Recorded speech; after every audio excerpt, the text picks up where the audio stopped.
Salut à tous et bienvenue dans ce décryptage. Aujourd'hui, on va décortiquer une chose qu'on fait tous les jours sans forcément y penser, manger. Plus précisément, on va suivre le voyage incroyable et franchement ultra complexe que font nos aliments pour passer de la terre directement à notre assiette. C'est une mécanique logistique et technologique hallucinante. Alors, regardons de plus près comment tout ça fonctionne vraiment. Pour commencer, imaginez un peu ce scénario en apparence complètement fou. Des régimes de bananes bien verts, luxuriants, qui poussent tranquillement, presque dans le cercle polaire. Ça paraît impossible, non? Ça remet en question littéralement tout ce qu'on sait sur l'agriculture classique. Et pourtant, ça existe bel et bien. Et ça nous amène à une question super intéressante. Comment est-ce qu'on arrive aujourd'hui à tordre le cou aux contraintes géographiques? Au menu de notre analyse, d'abord, on va voir les règles strictes que nous impose la nature, ensuite comment on arrive à pirater le climat, puis on parlera de nos assiettes mondialisées et on finira sur un point crucial, la protection de notre patrimoine alimentaire. Commençons tout de suite par la première étape, les règles de base de l'agriculture dictées par la nature. Et voici la toute première règle, celle qui est absolument non négociable, l'eau. Il y a des zones immenses sur notre planète qui sont totalement arides et reçoivent moins de 400 mm de pluie par an. Concrètement, ça veut dire que sans une intervention humaine massive, ces régions sont juste hostiles à la majorité des cultures. En gros, pas d'eau, pas de vie. C'est la première grande barrière infranchissable imposée par la nature. Ensuite vient le deuxième ingrédient vital, la température. Ce qui est frappant à l'échelle du globe, ce sont vraiment les extrêmes climatiques.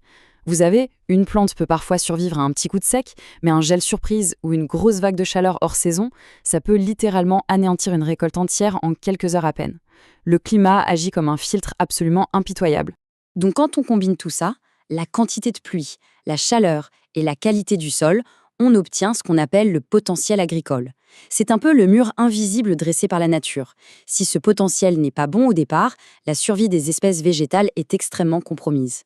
Il faut bien se dire que chaque plante a son propre cahier des charges. Le blé, par exemple, c'est plutôt facile, il aime les climats tempérés entre -6 et 20 degrés. Mais le riz, c'est une autre histoire. Il lui faut minimum 12 degrés et des tonnes d'eau pour inonder les parcelles. Les olives, elles, adorent bronzer sous un grand soleil et résistent super bien à la sécheresse. Et pour les bananes, c'est chaleur constante au-dessus de 15 degrés et énormément de pluie. Bref, 4 cultures, 4 mondes totalement différents. Ce qui nous amène à notre deuxième point. Comment l'être humain arrive à défier ce fameux climat?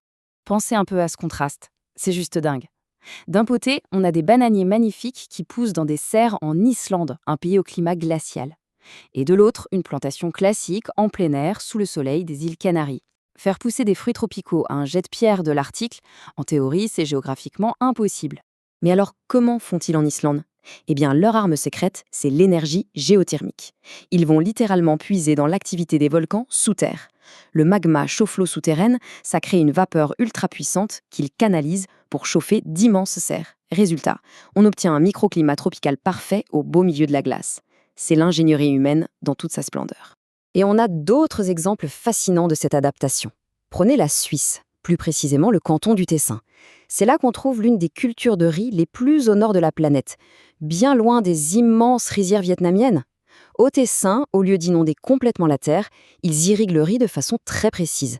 C'est une technique géniale qui permet d'économiser massivement l'eau tout en réduisant les émissions de méthane. Donc, ce qu'il faut retenir ici, c'est qu'avec des systèmes d'irrigation modernes, des technologies de pointe et des semences bien adaptées, on fait sauter les barrières de la nature. On arrive à transformer des zones autrefois hostiles en terres super productives. On réécrit carrément les règles millénaires de l'agriculture. Et cette capacité à faire pousser de tout et à tout transporter, ça crée ce qu'on va voir dans notre troisième partie, l'assiette mondialisée. Sur ce point, il y a vraiment de quoi être surpris. On pense souvent que des aliments ultra basiques comme la tomate ou la pomme de terre sont des piliers de la cuisine européenne depuis toujours. Sauf que pas du tout. En réalité, elles viennent des Andes, en Amérique du Sud. La tomate n'a débarqué en Europe qu'au XVIe siècle avec les explorateurs espagnols. Ça remet un peu les choses en perspective. Mais comment un petit ingrédient local devient-il une star mondiale? Le processus est fascinant. Tout commence dans une région isolée. Ensuite, avec les voyages et les migrations, l'ingrédient circule et s'incruste doucement dans les menus des restaurants.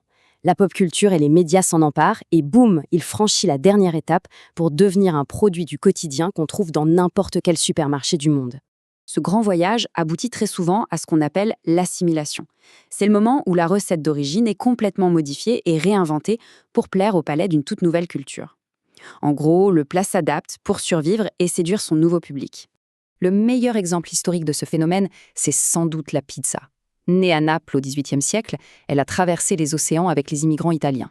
Et elle s'est tellement bien fondue dans les cultures locales qu'aujourd'hui, tenez-vous bien, il s'en consomme en moyenne 13 kilos par personne et par an aux États-Unis. C'est colossal. Mais attention, cette popularité mondiale, elle crée une vraie tension.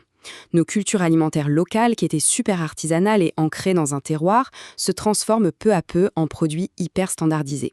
Et le risque, c'est qu'ils perdent leur âme et leur histoire pour devenir de simples biens consommation identiques, qu'on soit à Tokyo, Paris ou New York. Ce qui nous amène logiquement à notre quatrième et dernière partie, la protection de notre patrimoine alimentaire. Face à cette mondialisation à grande vitesse, un mouvement très fort se lève pour dire stop, on doit protéger notre patrimoine alimentaire. L'idée, c'est de sauvegarder le savoir-faire ancestral, les méthodes artisanales et l'histoire propre à chaque région. Parce qu'honnêtement, on n'a pas envie que tout ait exactement le même goût partout sur la planète. Prenons le gruyère suisse. C'est une excellente illustration de cette résistance en action. Avec ses marqueurs de protection officiels estampillés fièrement sur les meules, il affirme son identité.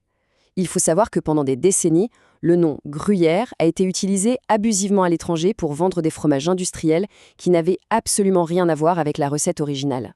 C'est exactement là qu'interviennent les labels comme les appellations d'origine protégée. Ils agissent comme un véritable bouclier juridique. Ils garantissent que le produit a été fait dans les règles de l'art, en respectant des pratiques transmises de génération en génération. C'est l'arme fatale pour garantir l'authenticité face aux imitations d'usines. Pour conclure, quand on voit tous ces réseaux mondiaux incroyables, cette technologie de pointe et comment on a carrément réécrit les règles de la géographie pour garnir nos assiettes, on est en droit de se poser une question fascinante. Demain, d'où proviendront véritablement les ingrédients de nos repas ? Ça donne vraiment matière à réfléchir et ça invite, je trouve, à regarder le contenu de notre prochaine assiette avec un tout autre œil.